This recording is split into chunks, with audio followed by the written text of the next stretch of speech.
about the lifespan of toys.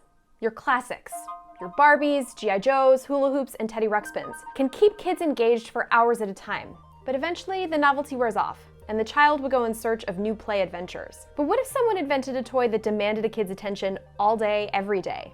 What if they were so committed to this toy that they couldn't bear to be without it?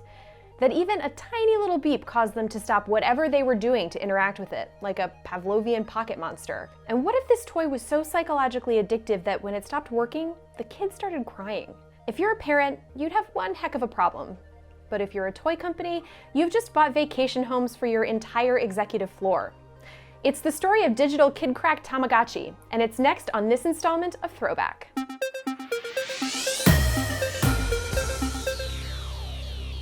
Welcome back to the series where we take a deep dive into some of the most fascinating pop culture stories and events you might remember from your childhood. I'm your host, Erin McCarthy, and I have a confession to make. As a kid, I accidentally forgot all about my Tamagotchi and let it starve. The same thing happened with my little brother, his Tamagotchi, I mean. These tiny, egg-shaped electronic devices with a screen just a little larger than a postage stamp entertained millions of kids by allowing them to control the fate of the blob-like creatures living in their virtual kennel. If we fed them, played with them, and took care of their health, they'd grow into beautiful creatures. If we didn't clean up their digital poop, they'd keel over and die. Who came up with this harsh handheld lesson on mortality? Glad you asked. To really understand the appeal of Tamagotchi, you need to think back to 1997. The iPhone is still a decade away. Personal computers weren't everywhere, and artificial intelligence wasn't incorporated into everyday life. That's where Akihiro Yokoi and Aki Maita come in. Yokoi was the president of the Wiz Company in Japan, a toy design firm that created products they would then license or sell to major toy manufacturers. Maita was in the sales and marketing division of Bandai, a popular Japanese toy maker that had scored a hit with their Mighty Morphin Power Rangers line. There are some conflicting accounts of who exactly had the idea for what would become Tamagotchi, Yokoi or Maita. The most common version of the story says that the idea was inspired by a television commercial featuring a boy who wanted to take his pet turtle on a trip. Now, to be honest, I have no idea what this commercial was actually for. Turtles? A car? The concept of trips? Doesn't matter. It got the wheels turning, and soon Yokoi and Maita were pursuing the idea of a portable pet. It helped that Yokoi was an animal lover. At various points, he had kept dogs, cats, a parrot, beetles, a chameleon, owls, and yes, a turtle. He also happened to be responsible for coming up with new handheld games. Yokoi thought a digital pet on a small screen set on a wristwatch would be perfect. In Japan, aquarium software with people caring for digital fish was getting popular with PC users. There had also been handheld devices that allowed people to care for virtual dogs and cats. But they were mostly fun, and that's what Yokoi wanted to fix. As a pet lover, Yokoi knew that pets are a lot of work. They need attention, food, health monitoring, and guidance. He once said he thought pets were cute just 20 to 30% of the time. The rest of the time, well, they're kind of a pain. So that's what Yokoi focused on, the responsibility of pet ownership. If people bought his digital companion, they were going to have to actually take care of it in real time. That meant the creature would sleep at night. During the day, it would beep when it was hungry. It needed discipline if it misbehaved and medicine if it got sick. Neglect the pet and owners would face the ultimate consequence. It would die, turning into a ghost and hovering over a tombstone. In Yokoi's mind, an owner couldn't really feel a sense of responsibility any other way. He named the invention Tamagotchi. Tamago is the Japanese word for egg, while chi is taken from either the English word watch or its equivalent in Japanese, uochi. The idea to set Tamagotchi on a wrist device was abandoned, however, and instead Yokoi and Maita decided to house it in an egg-shaped keychain case with just 3 buttons, affording it a great deal of portability. If you were going to take care of Tamagotchi, after all, it would need to follow you everywhere.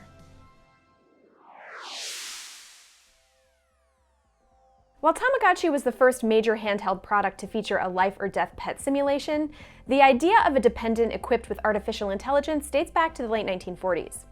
That's when a British neurophysiologist named William Gray Walter built Elmer and Elsie, 2 small motorized devices that he used to explore the concept of autonomous robots. Elmer and Elsie each had 2 sensors programmed to respond to light and touch that allowed them to navigate around spaces. They even had a kennel they went in so they could recharge. Walter affectionately referred to them as tortoises. They're widely considered to be among the first robots built that had a real scientific application, in this case exploring how robots could mimic the nervous system of a human. Yokoi and Maita were also following the lead set by pets.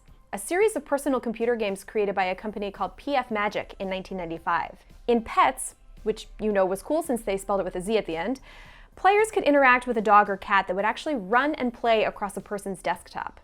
But unlike Tamagotchi, pets couldn't go on the road with their owners, and they didn't have to cross the Rainbow Bridge. Pets and Walter's tortoises were early examples of virtual caregiving, but Tamagotchi took it to a whole new level.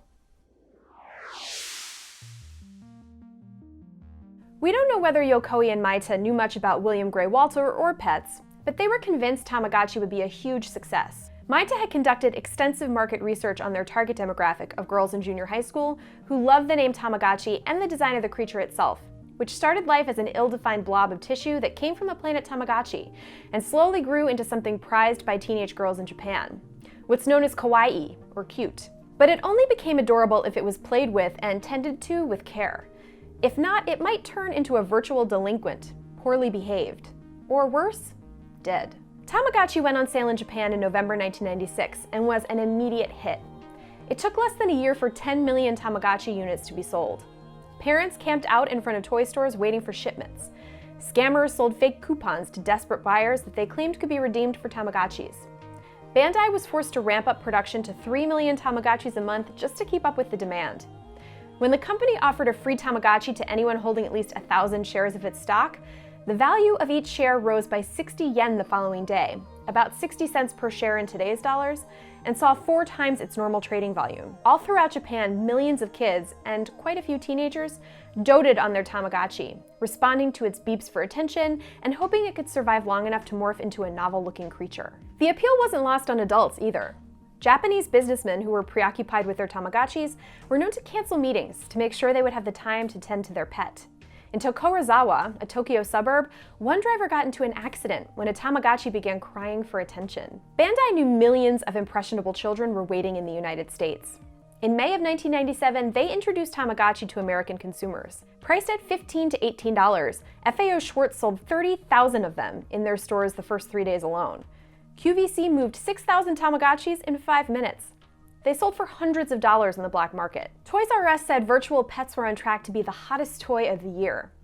By mid-June, over 3.5 million Tamagotchis were sold in the US. Some people even thought Tamagotchis would be a good way to teach kids responsibility before getting a real pet. The problem? Kids were actually investing a bit too much of their responsibility into their digital dependence. Tamagotchi was a virtual pet you had to take care of no matter what. While it slept at night, it was active and needy during the day. Ignoring its pleas for 5 or 6 hours could mean death. In the first model released in the United States, there wasn't a pause button. That meant kids desperate to keep their Tamagotchi alive had to start taking them to school. Teachers quickly became annoyed at kids staring at their pets every few seconds. At Greenville Elementary in New York State, 3rd graders were caught putting down their pencils to tend to their Tamagotchi, even though they were taking a timed, standardized test. When they were told not to bring them to school anymore, kids started tasking their parents with taking care of their virtual pets during the day. Sooner or later, though, someone would forget to feed the little beast or clean up its droppings. Or it might die of old age. In Tamagotchi's case, that could mean less than a month, though some Japanese versions were known to live up to 3 months. And that's when the Tamagotchi would beep no more. There was one thing Bandai didn't import to America, and that was the image of a beloved Tamagotchi as a ghost-like apparition hovering over its own tombstone. Instead, a neglected Tamagotchi sprouted wings and, according to the product packaging, flew back to its home planet millions of miles away. Sounds good, but those wings were often interpreted as angel wings. And no matter where that Tamagotchi went, it was gone for good. Hitting the reset button could start a new Tamagotchi life cycle, but it would be a different creature. The old one was never seen again, and that had some kids very upset. Parents reported children mourning the loss of their digital friend. School nurses were sometimes even recruited to console kids who had let their poor Tamagotchi expire. The same kids who developed caring and nurturing skills by attending to their pet had developed an emotional bond with it. When it died, they felt a sense of loss. Faced with criticism from parents and child psychologists, Bandai eventually added a pause button to minimize distractions. More dramatically, in 1998, online cemeteries, and in some cases, real-life cemeteries for the physical devices, became commonplace. While that may have helped some users with the grieving process, it was still hard for kids to accept the concept of a toy that had a lifespan. Imagine having a Barbie, and then getting a message that she had died because you didn't play with her enough. This game was kinda messed up. So what do you do after you've introduced children to the concepts of death and neglect? You teach them about sex. In 1997, Bandai released gender-based Tamagotchis in Japan. Osuchi, or male, or mesuchi, or female, were available in separate units that could be brought together to mate.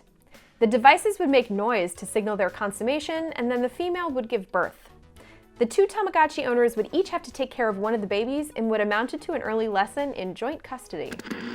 Like most toy fads, Tamagotchi enjoyed a surge of popularity before being eclipsed by the next hottest thing. In this case, it was Furby, the talking animatronic creature that could learn English and speak Furbish with other Furbies. Best of all, parents didn't need to worry about Furbies dropping dead, at least not in the normal course of play. Tamagotchi remained pretty popular in Japan, and Bandai ultimately sold over 82 million units around the world. Today, Tamagotchi loyalists gather online on forums like Tamatalk and even arrange virtual funerals or write obituaries for their departed pets. Bandai has released periodic updates, including one in 2019 that allowed users to put their pets in a virtual hotel, and one released in July of this year that features a color screen, a mobile app option, and Tamagotchis that can travel, get married, and raise children. We've also seen copycat versions like the Giga Pet from Tiger Electronics and Digimon, which was released by Bandai and allowed your pets to fight. I was hoping with age came the wisdom and the patience to take care of a Tamagotchi, so I decided to get one recently. Turns out they're still pretty high maintenance, and I had only slightly more success with it than I did when I was a kid. See this thing? It's dead. Sorry, it's back on planet Tamagotchi. So why did Tamagotchi seem to grab the attention of millions of children? Akihiro Yokoi and Aki Maita were right. Kids wanted to feel a sense of responsibility, even if it was something as simple as a handheld virtual creature. Unlike most video games, hitting the reset button didn't bring back the animal they had grown to care for, and in an odd way, maybe that was part of the appeal. Writing for Digital Trends in 2019, Luke Dormel argued that Tamagotchi and devices like it prepared us for a world in which a constantly beeping personal device we carried everywhere would demand our attention and reward our engagement 24 hours a day, 7 days a week. Sound familiar? I'm Erin McCarthy. If you have an idea for a future installment of Throwback, leave it in the comments. Thanks for watching.